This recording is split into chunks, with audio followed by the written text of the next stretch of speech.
Big thank you to Wizards of the Coast for sponsoring this video. Kotis the Fangkeeper is 1 blue, 1 green, 1 black, and 1 other for a 2/1 zombie warrior, but that's not that bad because it's got indestructible. And it says whenever Kotis deals combat damage to a player, exile the top X cards of their library where X is the amount of damage dealt. You can cast any number of spells with mana value X or less from among them without paying their mana costs. They took Villainous Wealth and they put it on a commander, and we are pretty sure that there are a few different ways to build this, specifically 3 different ways to build it. Fun and mean. Let's take a look at the 3 ways that we would build Kotis the Fangkeeper. This is oddly comfortable.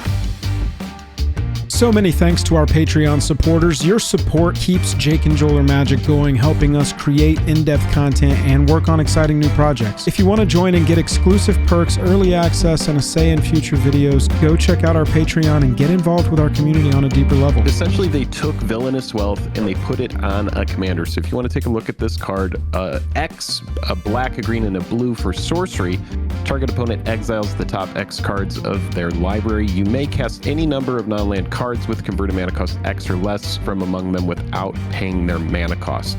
So we have a very strong effect here. It's really cool that they put it on a stick. And what we're going to do is we're going to first talk about the things that we think every Kotis deck should have. Because this commander has indestructible, it's going to be pretty sweet if we can just simply get, unblockable on it. We want this effect to be able to get through. So the big thing that we're going to want to do is we want to protect Kotis from getting exiled, first thing, because it's not going to die to regular damage and that kind of thing. But then the other thing we want to do is we want to make sure that Kotis can get through. Yeah, that's right. Unblockable, we think, is going to be huge here. Brotherhood Regalia is nice in that little sweet spot because it offers a little bit of protection, to Jake's point, of targeted exile, and board wipe exile is pretty much the only way Kotis is ever going to leave the building. And so having ward, having hexproof, having shroud, gonna make sure that basically once you've cast your commander, that thing is gonna be out there. I guess Toxic Deluge is your enemy here as well, but we can only do so much.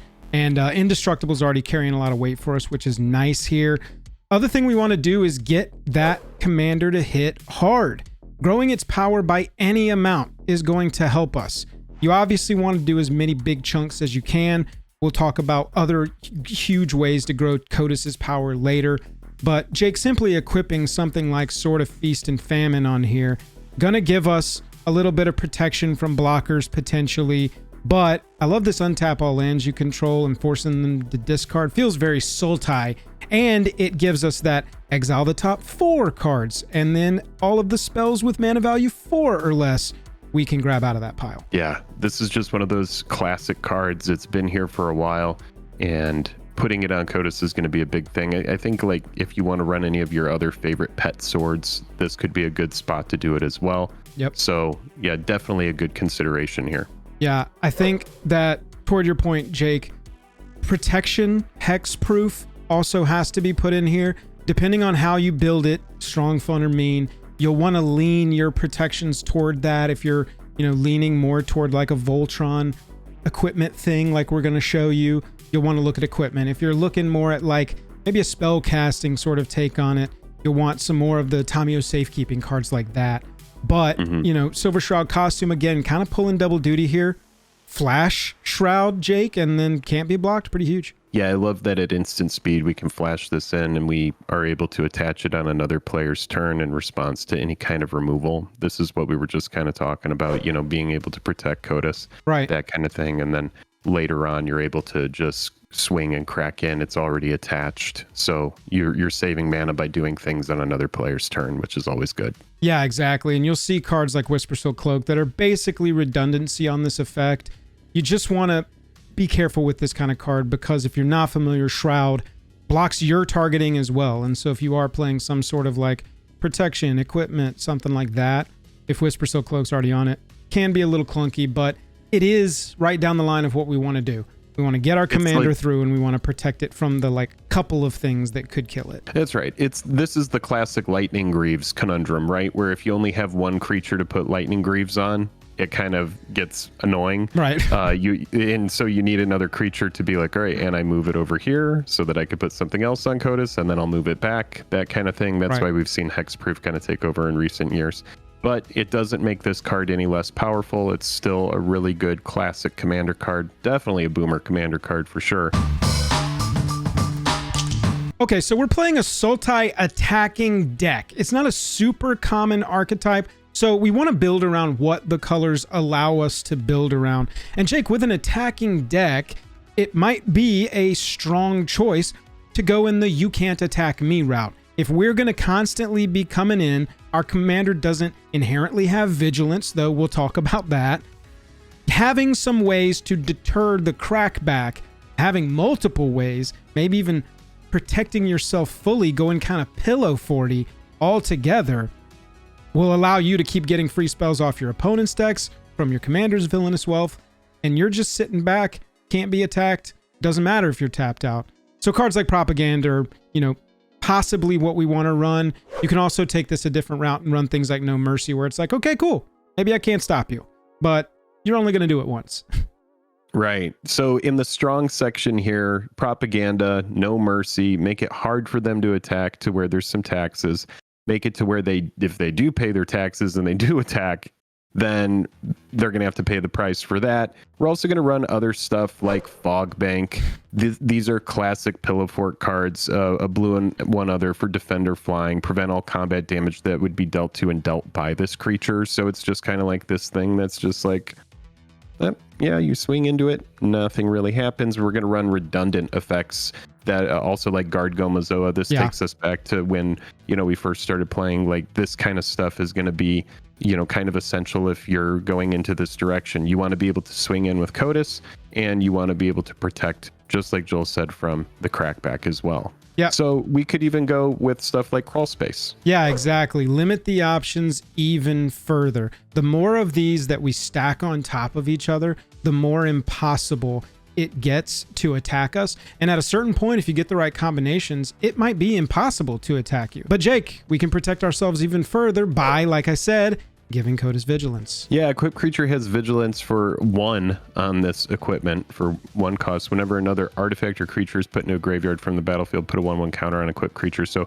we grow our commander, which is going to be good because we're going to get to dig deeper. Huge. This is doing double duty for us. We grow our commander, and then we also give our commander Vigilance. I love this equipment for 1 cost and an equip of 2. It's very, very easy and cost effective. So I think that this is pretty essential in this type of build. And you'll probably want this card whether you're building the deck strong, fun, or mean, just to get the most out of Kotis. Absolutely. Tarion Soul Cleaver is a card that I've been building into more and more commander decks. Just love this card. Love this card. How does that card work with Treasure? Doesn't that get bigger with Treasure as well every time Treasure gets sacrificed? Absolutely. I just want to make sure. Okay, Aristocrats decks, Treasure decks, anything that's got artifacts or creatures going into the graveyard consistently under your control.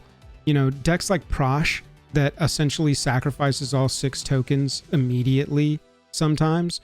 Dump that extra power on Prosh. Yeah, like I said, lots of different ways to use this card. This card has just grown so much in my favor since it was released. Kind of released as a little but just very powerful, and I think it's got a lot of play in this deck, which Basilisk Collar obviously does as well. Yeah, this is one of those cards that takes us back. This is an oldie but a goodie. We see it get printed again and again and again, and it's for good measure. Nothing really does it like a Basilisk Collar. Equipped creature has Death Touch and Lifelink.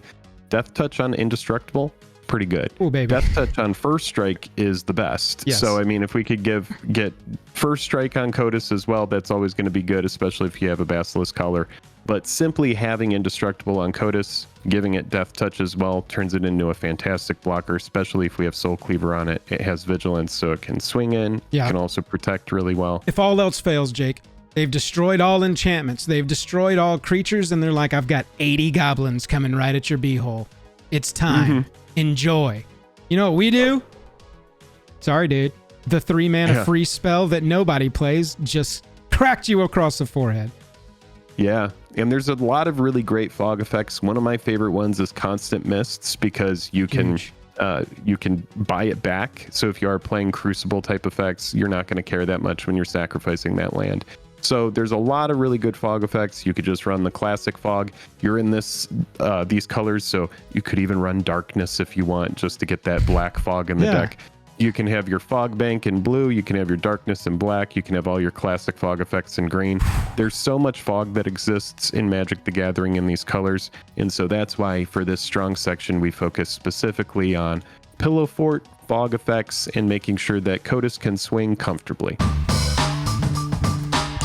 Swinging comfortably is certainly something you can do if you're holding on to Excalibur, Jake. That word vigilance sneaks past a lot of people, but we talked about the strength of vigilance in the other section, our strong section. And for our fun section, we want to focus straight up on Voltroning equipment onto Kotis. We'll talk a little bit about how you could do auras if you wanted to at the end of this section. Jake, Excalibur is a card that just continues to impress me. The decks where it hits hard. This is already reduced by 4, pretty expensive, but if we've got other artifacts on the battlefield, which we will in a equipment build, this gets free so fast. Yeah, dude, this card is just nutty, man. This is one of my favorite recent cards. One of the best cards that came out of Assassin's Creed. I know that it has to go on a legendary creature, but the equip cost is so cheap. You put this in anything that has a lot of historic stuff going on, and we know tons of people like to run mana rocks. It's very easy to get this card out. And when you do, yeah, I mean, this is going to pair so nicely with Kotis and really give it a ton, like just a massive amount of power, make it the biggest threat on the board. Very, very, very strong. Oh yeah.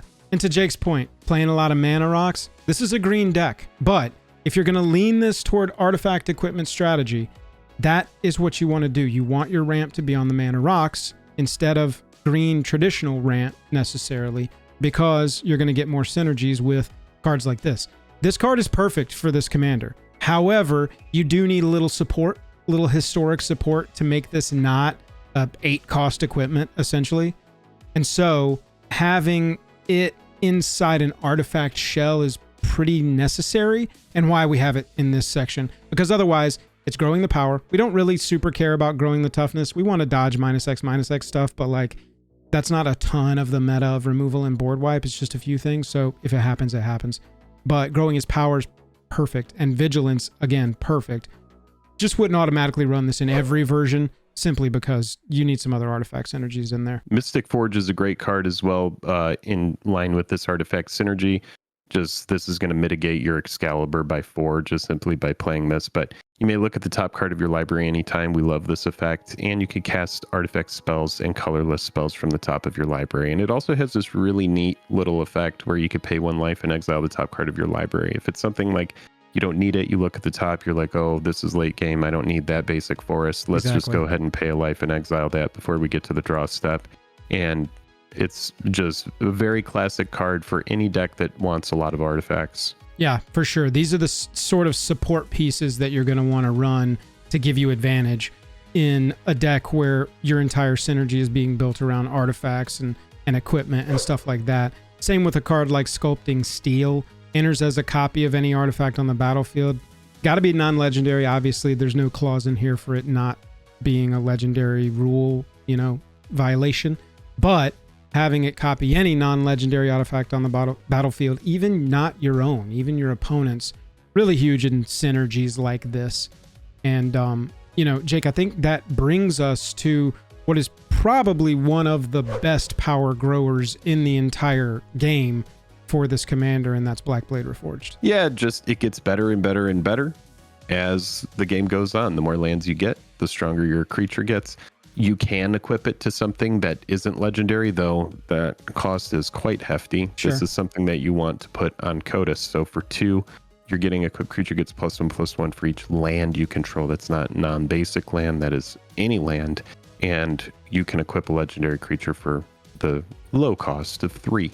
Yeah, sort of just the classic power toughness grower equipment, at least right now in today's commander meta overall. This one's pretty much a shoe-in for any deck that needs the commander's power and toughness to grow or wants it to grow even further.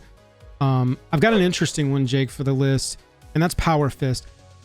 Having Indestructible and Trample is a pretty sweet combo. It's going to help us get through, obviously, the trample. But then when it deals combat damage, you put that many +1/+1 counters on it. And so as the Power Fist on Kotis gets through, Kotis has the potential to be growing exponentially. If it gets through and hits the first time, that's now 4, and then the next time would be 8. And so, I mean, once you're up to like 6 or 7 power on Kotis, you're digging down 6 or 7, and you're hitting everything. How many cards in decks, you know, percentage-wise, are 8, 9, or plus mana? So once you can get up into that 6, 7 range, you're like, well, whatever I hit when I spin the wheel, I'm definitely going to be able to cast all of it. And that's kind of the world we want to live in. So I really like Power Fist in this, even though it's not necessarily a +1 counters deck. Power Fist is such a good card. Fallout brought so many good cards. That set just it continues and continues to just perform. Oh yeah. And in a commander meta, you just wait for somebody to be shields down. Make sure that you swing at somebody who's kind of open, or they don't have, you know, really the best blockers, or you wait for somebody who maybe just got their commander out. They don't want to block and let their commander die.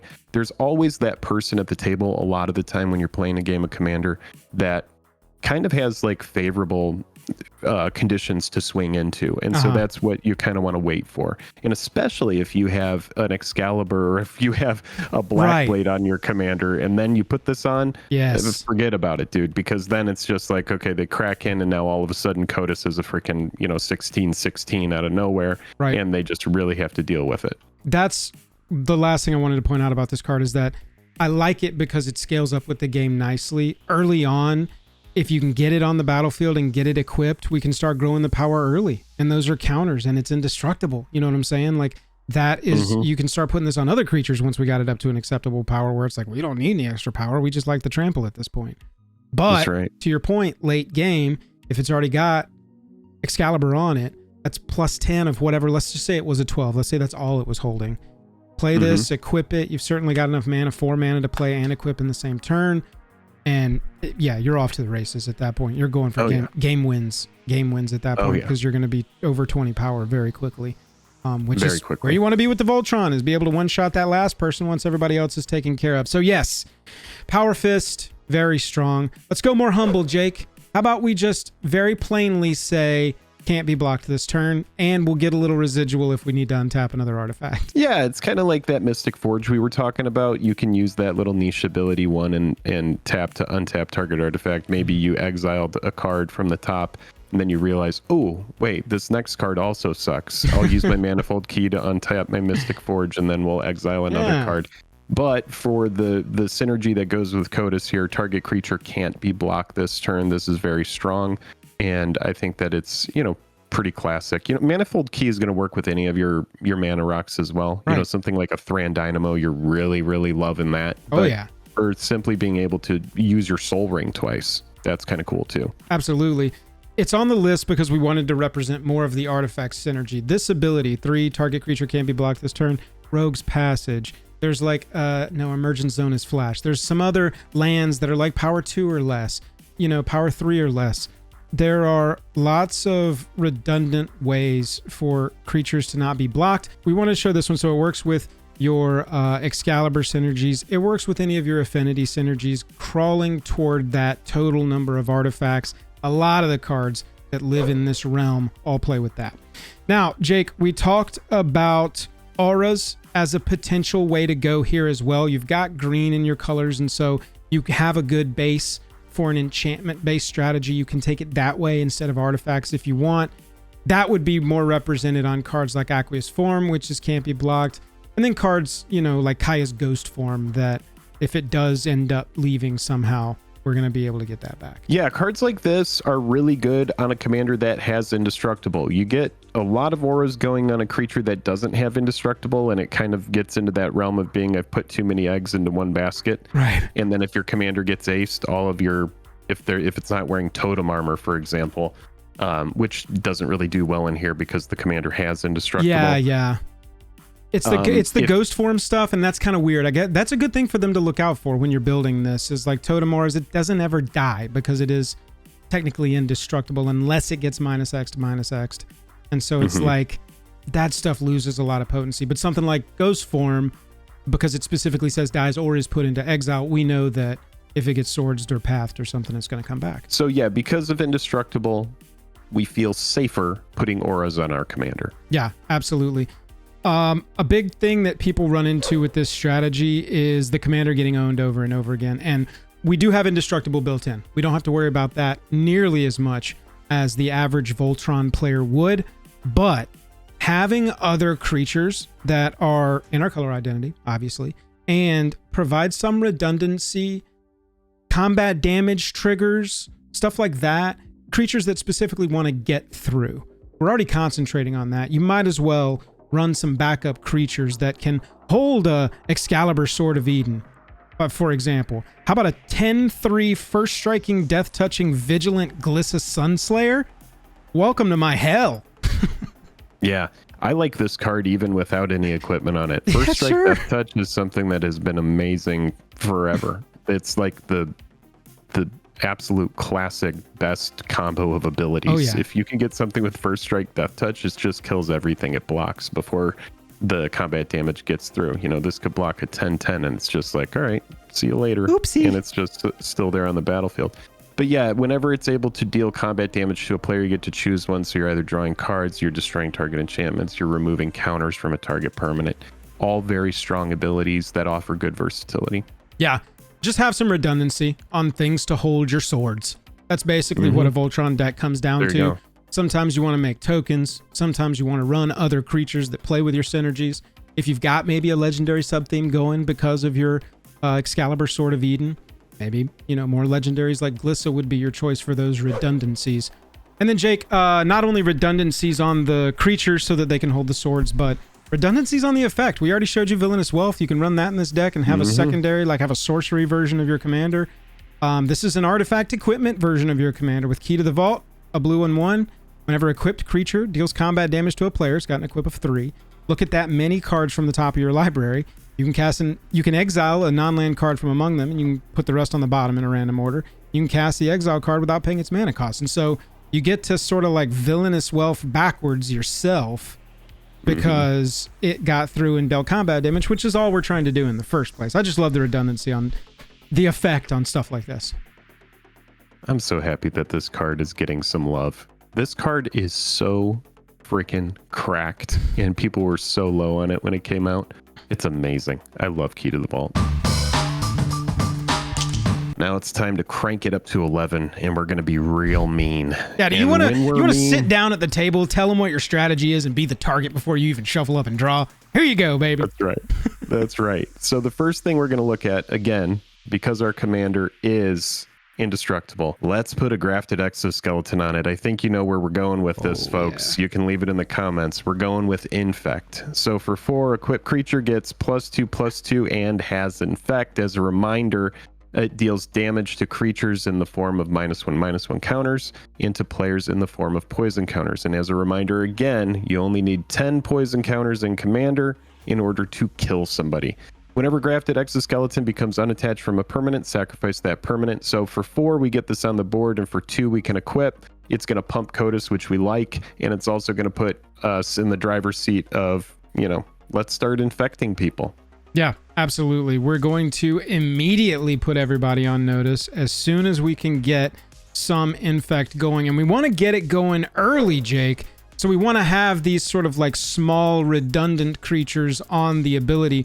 Yeah, we're going to give our commander Infect. It's going to be a great indestructible infector, but in the meantime, just trying to spread the love here. A card like Blighted Agent is really going to help us out. Yeah, and spreading the love is going to be a pretty big key to this section because it's not just Infect that we're going to focus on. We're also going to talk about proliferation. So while Kotis is swinging at something or someone, you're going to have Blighted Agent swing at somebody else, because what we want to do is we want to get poison counters on everybody. That way later on, once we start getting some of our proliferation permanents on the board, or abilities that will proliferate, or spells that just simply proliferate, we're going to start proliferating everybody's infect counters so that their poison counters. That way we're able to start killing everybody all at once. Yep. You want to have some lower mana creatures that can infect. There's also some higher mana creatures that do hella infect damage as they're coming at your face. 7/7 for 5 here has Infect. If damage would be dealt to Phyrexian Hydra, prevent that damage. put a -1/-1 counter on Phyrexian Hydra for each 1 damage prevented this way. We don't really care, if we're running stuff like we talked about at the top. We said we want to run Whisper Silk Cloak. We want to run stuff that's going to allow us to get through with Unblockable. This is one of the best Infect cards that exists. It came out in Mirrodin Besieged. And if you can get Unblockable on the 7/7, you're just going to be able to crack in and you're almost going to kill somebody just simply by swinging with this. It's a 5-cost 7/7, and it works perfectly with our synergy. Yeah, there are a few proliferations away, and the game is won. And that's kind of the full circle to why we chose Infect for the mean, is like, we're already running these cards that are helping us get through and deal combat damage, because we want our commander to get through and deal combat damage. How do we take that all the way out? And that's Infect. Jake, if we're going wide enough, this is how you kind of wrap a game up. We're talking about getting an infection on at least everybody and then starting to proliferate your way to victory. You can also give all your creatures trample and infect, and suddenly, maybe I can take out 1 or 2 of you for my 4-mana sorcery. Yeah, this is one of those classic commander cards that you see pop up in decks that don't even have any infect synergy. Right. It is just like, if you're going wide, you're like, all right, I've got enough mana to Crater Hoof. Then you might just be like, and I'll cast Triumph of the Hordes, spread the love to everybody, and then everybody just dies in 1 turn. You just have like a big board that's going wide. Triumph of the Hordes works in any of those kind of synergies, just like tokens, like go wide tokens. But in this specific deck, we also want to run it as well, just because as we are growing our board, going wide, being able to pump everybody up +1/+1 and give trample, that's going to be enough to close out the game in a lot of instances. Yep. And if you're not going wide to close out the game, you can just go tall to close out the game. I can't think of a more fun place to put your Blightsteel Colossus than the deck that's definitely running Swiftfoot Boots and Lightning Greaves and probably a couple of other haste enablers. Yeah, Blightsteel Colossus, Big Daddy Infect. If we are in Infect, I think we're running Blightsteel. I know that some people are probably rolling their eyes pretty hard at this one, but they it's started the rolling their section. eyes at Triumph of the Hordes. They're fine. That's right. It is the mean section. We are being mean here. And yes, Blightsteel with Lightning Greaves, forget about it. Ridiculous. You also need to be aware, and I'm sure most of you are, but Toxic is the most recent variant, we'll say, of Infect, the other way to give poison counters.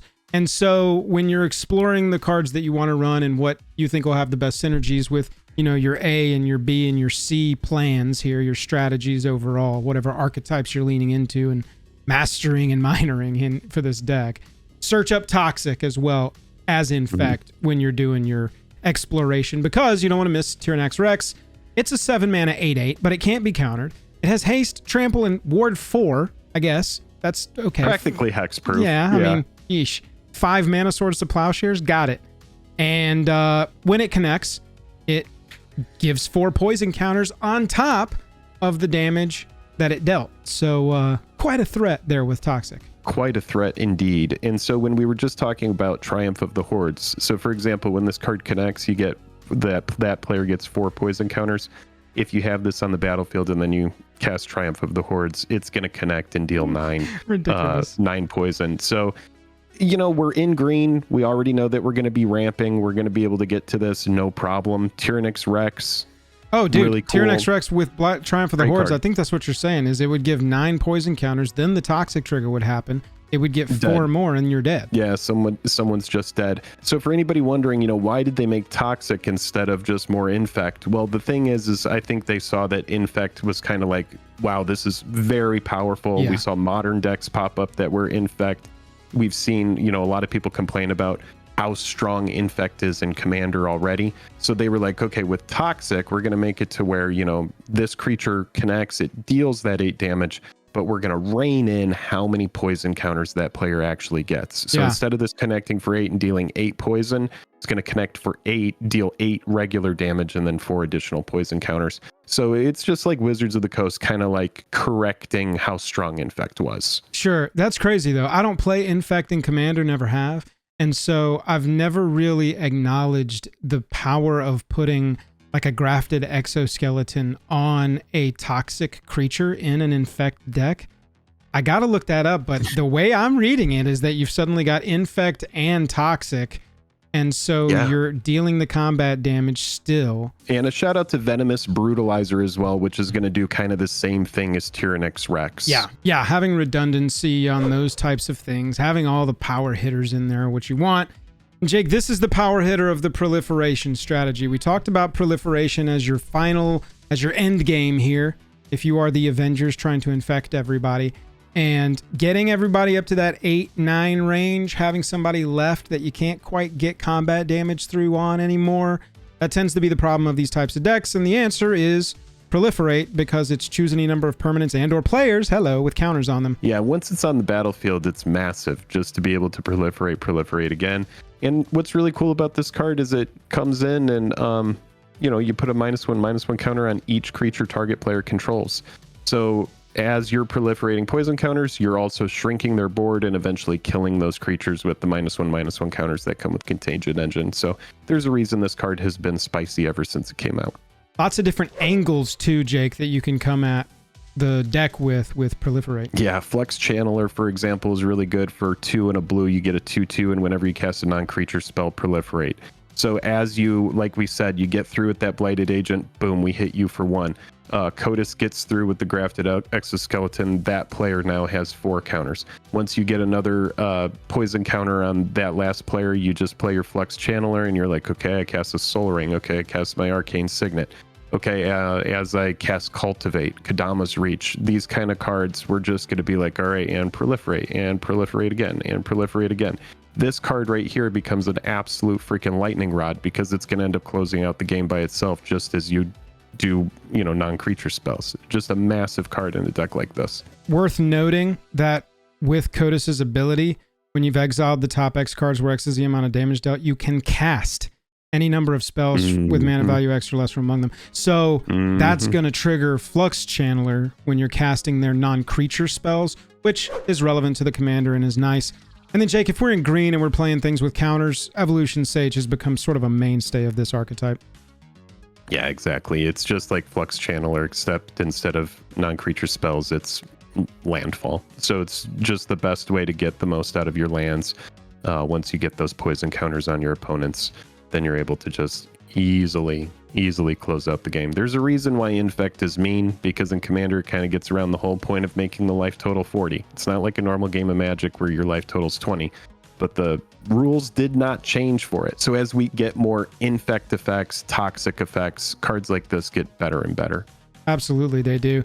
And look, when we're exploring Proliferate for a deck like this, you can set yourself up for success early and late by running some modal spells. Over the last few years, there have been tons of modal spells to come along with certain sets mechanics, and Thirsting Roots is an example of that from Phyrexia All Will Be One.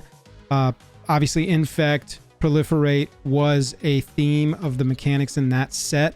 And so you've got cards like this across a lot of different archetypes now, quite honestly, from the last couple of years, that are like, choose one, go do something that's very generic and would be good for your commander deck, aka go get a basic land and put it into your hand. If it's early, you just want fixing, you want to replace this card with a land so that you hit in your land drops and you're getting your colors, like do that. But then if you draw this late, it's not a complete blank, because pay 1 green, proliferate you from 9 to 10 and I win is a route that you could go. Yeah, just a little versatility here. We love modal spells. Yes. Modal spells allow us to, keep the train moving. And just like you said, being able to switch things up late game and have something that works early game, always good. Cards like Canker Bloom also come to mind when you're looking for redundancy on versatility while also providing your primary synergies. Jake, Thrumming Bird is kind of a quick mention here. It deals combat damage. Our commander wants to deal combat damage. We're already so focused on that anyway. It kind of goes in any Proliferate deck anyway, but having it also be in a deck where we're also prioritizing our creatures getting through is very helpful for us. Yeah, and if we do want to just combine, strong and mean, you might want to just throw your sort of Feast and Famine on this. It seems like a good target for it. Yeah, absolutely. And once you pop the Fun Don't Stop, there's 20 25,000 plus cards in Magic, and there's a couple utility lands that'll work for any archetype. Jake, here's the one with Proliferate on it. Yeah, Karn's Bastion, and then we'll also, you know, shout out Inkmoth Nexus. If you can put these kind of effects onto your lands, that's going to be a really big part of this. We always say, you know, the more effects you can pile on your lands, the better, because then instead of, you know, the cards that are in your 99, you know, cannibalizing each other, you know, you have to make cuts. Right. You want to be able to put as many cards that fit your synergy on your lands. Typically, deck techs don't hit as hard for us because it comes down to, are you interested in this commander? So if you got any value out of this or you enjoyed this video, sharing it with a friend and making sure you're subscribed, if I can say that word accurately, would be very helpful. Subscribed. Yes. Please go and subscribe. Big thank you again to Wizards of the Coast for sponsoring this video. We hope you enjoy Kotis, and if this is your commander, good luck. I think it's going to be a really fun one. Wish you the best. Let me know if you go in fast.